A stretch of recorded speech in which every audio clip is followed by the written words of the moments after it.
Assalamualaikum warahmatullahi wabarakatuh. Perkenalkan, nama saya Felisa Nagris Prasadi dengan NPM 201000108. Saya dari kelas Sekolah Penitensiar 03. Pada video kali ini, saya akan mempresentasikan materi tentang asimilasi, cuti menjelang bebas, cuti mengunjungi keluarga, dan remisi. Adapun dosen pengampu pada mata kuliah ini yaitu Ibu Hesti Septianita SHMH. Selamat menyaksikan. Yang pertama, kita mulai dengan penjelasan materi mengenai asimilasi. Pengertian asimilasi bahwa menurut Peraturan Menteri Hukum dan Hak Asasi Manusia Nomor 10 Tahun 2020, Pasal 1 Angka 3, asimilasi adalah proses pembinaan narapidana dan anak yang dilaksanakan dengan membaurkan narapidana dan anak dalam kehidupan bermasyarakat. Adapun ketentuan mengenai asimilasi terdapat dalam Pasal 10 Undang-Undang Nomor 22 Tahun 2022 mengenai sistem pemasyarakatan, bahwa selain hak sebagaimana dimaksud dalam Pasal 9, narapidana yang telah memenuhi persyaratan tertentu tanpa terkecuali juga berhak atas A. Remisi, B. Asimilasi, C. Cuti mengunjungi atau dikunjungi keluarga, D. Cuti bersyarat, E. Cuti menjelang bebas, F. Pembebasan bersyarat, dan G. Hak lain sesuai dengan peraturan perundang-undangan. Syarat umum pemberian asimilasi bagi narapidana. Berdasarkan Pasal 44 Ayat 1 Permenkumham Nomor 3 Tahun 2018, bahwa narapidana yang dapat diberikan asimilasi harus memenuhi syarat sebagai berikut, yaitu 1. Berkelakuan baik dibuktikan dengan tidak sedang menjalani hukuman disiplin dalam kurun waktu 6 bulan terakhir. 2. Aktif mengikuti program pembinaan dengan baik. Dan 3. Telah menjalani setengah atau 1/2 dari masa pidana. Pelaksanaan asimilasi bagi narapidana. Asimilasi bagi narapidana dan anak dapat dilaksanakan dalam berbagai bentuk. Yang pertama, kegiatan pendidikan. Yang kedua, melalui latihan keterampilan. 3. Kegiatan kerja sosial. Dan yang keempat, pembinaan lainnya di lingkungan masyarakat. Lalu, pelaksanaan asimilasi bagi narapidana tindak pidana tertentu, yaitu bagi narapidana tindak pidana terorisme, narkotika, dan prekursor narkotika, psikotropika, korupsi, kejahatan terhadap keamanan negara dan kejahatan hak asasi manusia yang berat, serta kejahatan transnasional terorganisasi lainnya. Asimilasi dilaksanakan dalam bentuk kerja sosial pada lembaga sosial. Syarat pemberian asimilasi bagi narapidana yang melakukan tindak pidana tertentu. Bagi narapidana yang dipidana karena melakukan tindak pidana tertentu seperti terorisme, narkotika, prekursor narkotika, psikotropika, korupsi, kejahatan terhadap keamanan negara, dan kejahatan hak asasi manusia yang berat, serta kejahatan transnasional terorganisasi lainnya, persyaratan pemberian asimilasi berbeda dibandingkan dengan persyaratan pemberian asimilasi kepada umumnya. Persyaratannya yaitu 1. Berkelakuan baik yang dibuktikan dengan tidak sedang menjalani hukuman disiplin dalam kurun waktu 9 bulan terakhir. 2. Aktif mengikuti program pembinaan dengan baik. Dan 3. Telah menjalani 2/3 masa pidana dengan paling singkat 9 bulan. Adapun mengenai dokumen-dokumen persyaratan pemberian asimilasi, yaitu yang pertama, fotokopi kutipan putusan hakim dan berita acara pelaksanaan putusan pengadilan. 2. Bukti telah membayar lunas denda dan uang pengganti sesuai dengan putusan pengadilan. Dalam hal narapidana tidak dapat membayar lunas denda sesuai dengan putusan pengadilan, asimilasi hanya dapat dilaksanakan di dalam lapas. 3. Laporan perkembangan pembinaan yang ditandatangani oleh kepala lapas. Dokumen-dokumen persyaratan pemberian asimilasi selanjutnya yaitu yang keempat adalah salinan daftar perubahan dari kepala lapas. Kelima, surat pernyataan dari narapidana tidak akan melarikan diri dan tidak melakukan perbuatan melanggar hukum. 6. Surat jaminan kesanggupan dari pihak keluarga atau wali atau lembaga sosial atau instansi pemerintah atau instansi swasta atau yayasan yang diketahui oleh lurah atau kepala desa atau nama lain yang menyatakan narapidana tidak akan melarikan diri dan tidak melakukan perbuatan melanggar hukum, dan membantu dalam membimbing dan mengawasi narapidana selama mengikuti program ini. Adapun yang tidak mendapat asimilasi yaitu pada dasarnya semua narapidana dan anak dapat diberikan asimilasi, terkecuali yang pertama adalah yang terancam jiwanya, atau yang kedua yang sedang menjalani pidana penjara seumur hidup. Manfaat asimilasi yaitu 1. Membangkitkan motivasi atau dorongan pada diri narapidana dan anak didik pemasyarakatan pencapaian tujuan pembinaan. Yang kedua, memberikan kesempatan bagi narapidana dan anak didik pemasyarakatan untuk memperoleh pendidikan dan juga keterampilan guna mempersiapkan diri hidup mandiri di tengah masyarakat setelah bebas menjalani pidananya. Selanjutnya mengenai cuti menjelang bebas. Pengertian dari cuti menjelang bebas yaitu merupakan suatu proses pembinaan di luar lapas bagi narapidana yang menjalani masa pidana atau masa pidana yang pendek. Adapun aturan yang mengatur mengenai cuti menjelang bebas ini yaitu yang pertama adalah Undang-Undang Nomor 22 Tahun 2022 tentang Pemasyarakatan, dan yang kedua adalah Permenkumham Nomor 7 Tahun 2022 tentang perubahan kedua atas Peraturan Menteri Hukum dan Hak Asasi Manusia Nomor 3 Tahun 2018 tentang syarat dan tata cara pemberian remisi, asimilasi, cuti menjelang bebas, cuti mengunjungi keluarga, pembebasan bersyarat, dan cuti bersyarat. Cuti menjelang bebas dapat diberikan kepada narapidana yang telah memenuhi 1.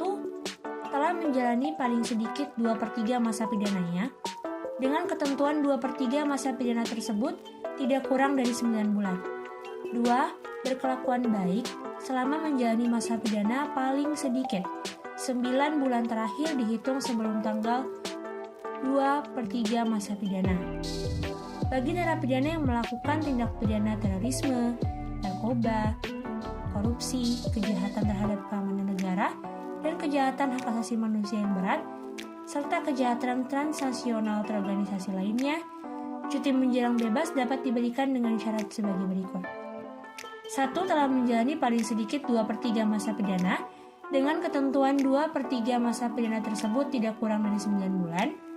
Yang kedua, berkelakuan baik selama menjalani pidana paling sedikit 9 bulan, terakhir dihitung sebelum 2/3 masa pidananya. Adapun cuti menjelang bebas dapat diberikan kepada anak yang telah memenuhi 1. Telah menjalani paling sedikit 1/2 masa pidananya. 2. Berkelakuan baik selama menjalani masa pidana paling sedikit 3 bulan terakhir dihitung sebelum 1/2 masa pidana. Kemudian syarat pemberian cuti menjelang bebas bagi narapidana dan anak dibuktikan dengan melampirkan kelengkapan dokumen fotokopi kutipan putusan hakim dan berita acara pelaksanaan putusan pengadilan, kemudian laporan perkembangan pembinaan narapidana dan anak yang ditandatangani oleh kepala lapas, lalu laporan penelitian kemasyarakatan yang dibuat oleh pembimbing kemasyarakatan yang diketahui oleh kepala lapas. Adapun untuk selanjutnya yaitu melampirkan salinan register F dari kepala lapas atau LPKA, lalu salinan daftar perubahan dari kepala lapas atau LPKA, lalu surat pernyataan dari narapidana atau anak tidak akan melakukan perbuatan melanggar hukum. Kemudian surat jaminan kesanggupan dari pihak keluarga atau wali atau lembaga sosial ataupun yayasan yang diketahui oleh lurah atau kepala desa atau nama lain yang menyatakan bahwa 1. Narapidana atau anak tidak akan melarikan diri dan atau tidak melakukan perbuatan melanggar hukum. Dan yang kedua, membantu dalam membimbing dan mengawasi narapidana atau anak selama mengikuti program cuti menjelang bebas ini. Selanjutnya, materi mengenai cuti mengunjungi keluarga. Pengertian dari cuti mengunjungi keluarga yaitu merupakan sebuah proses pembinaan narapidana dan anak didik pemasyarakatan yang dilaksanakan melalui kunjungan narapidana ke keluarga asalnya. Ini merupakan kegiatan yang rutin yang dapat dilaksanakan setiap 3 bulan bagi narapidana.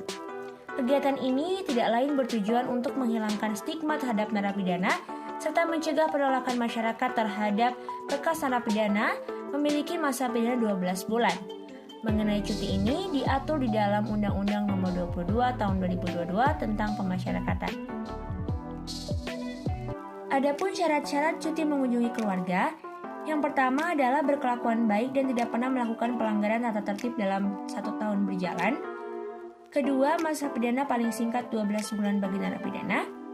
Ketiga, tidak terlibat perkara lain yang dijelaskan dalam surat keterangan dari pihak Kejaksaan Negeri setempat. Telah menjalani setengah atau 1/2 dari masa pidananya bagi narapidana. Kemudian ada permintaan dari salah satu pihak keluarga yang harus diketahui oleh ketua rukun tetangga atau lurah atau kepala desa setempat. Lalu ada jaminan keamanan dari pihak keluarga termasuk jaminan tidak akan melarikan diri yang diketahui oleh ketua rukun tetangga atau lurah dan atau kepala desa setempat. Mengenai prosedur dari pemberian cuti mengunjungi keluarga, yang pertama adalah narapidana membuat terlebih dahulu surat permohonan secara tertulis dari keluarga yang dilampiri surat jaminan dan surat keterangan keperluan pengajuan cuti mengunjungi keluarga yang didukung dengan keterangan yang diketahui oleh lurah tempat tinggal atau domisili terpidana. Yang kedua, permohonan tersebut diajukan kepada kepala lapas, kemudian petugas yang ditunjuk oleh kepala lapas akan mengadakan survei lapangan untuk mencari fakta atas permohonan tersebut. Yang ketiga, kemudian tim pengamat pemasyarakatan akan menyidangkan permohonan cuti tersebut secara berjalan. Yang keempat, setelah itu dengan adanya persetujuan dari kepala lapas yang terlebih dahulu melaporkan permohonan, maka cuti ini kepada kepala kantor wilayah 1 bulan sebelum pelaksanaan. Yang kelima adalah dengan adanya persetujuan dari kepala lapas atau permohonan cuti mengunjungi keluarga bagi narapidana tersebut, narapidana berhak mendapatkan cuti mengunjungi keluarga ini dengan pengawalan, pengamanan, dan pengawasan. Kemudian yang terakhir adalah, selain permohonan cuti mengunjungi keluarga ini dipegang oleh lapas, harus juga diberikan salinannya kepada Kepala Badan Pemasyarakatan. Yang terakhir adalah materi mengenai remisi, yaitu pengertian dari remisi adalah pengurangan masa pidana menjalani pidana yang diberikan kepada narapidana dan anak yang memenuhi syarat-syarat yang telah ditentukan di dalam peraturan perundang-undangan.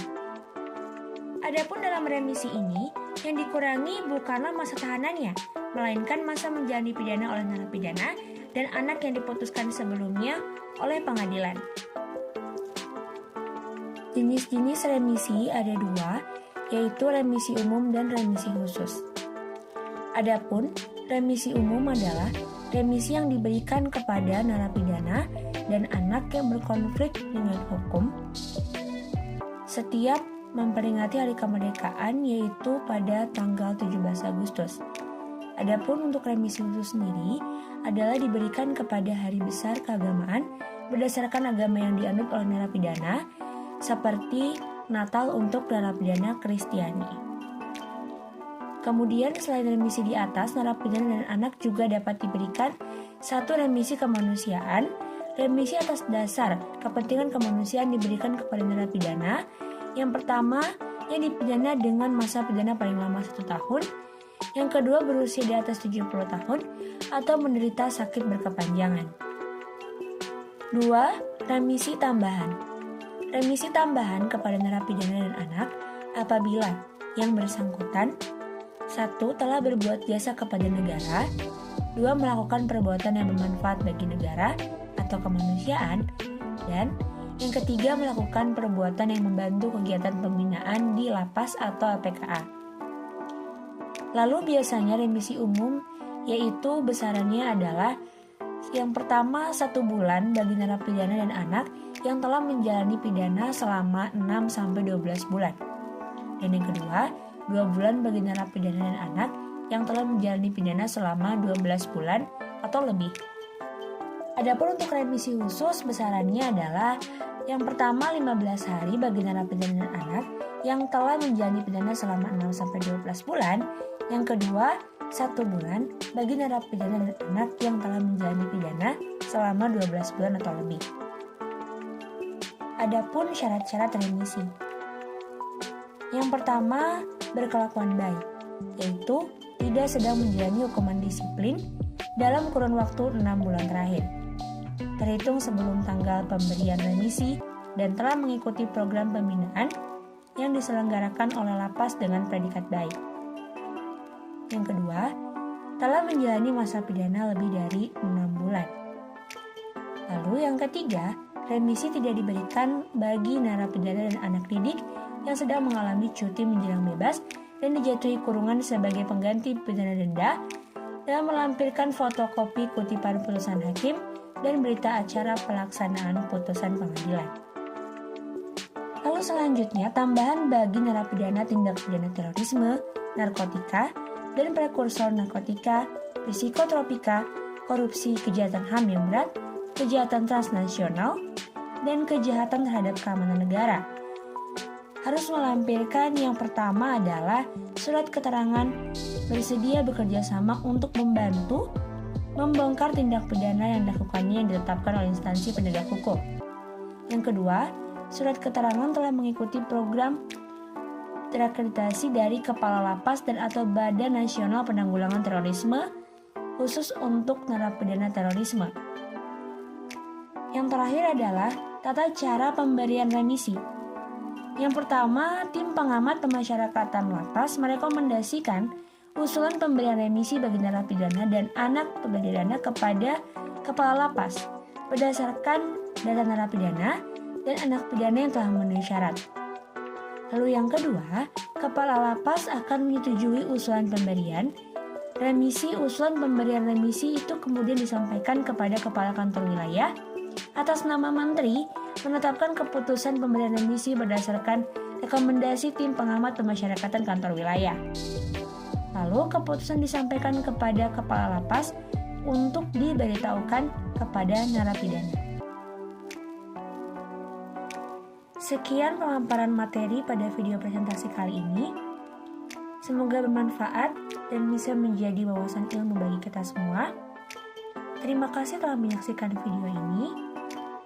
Wassalamualaikum warahmatullahi wabarakatuh.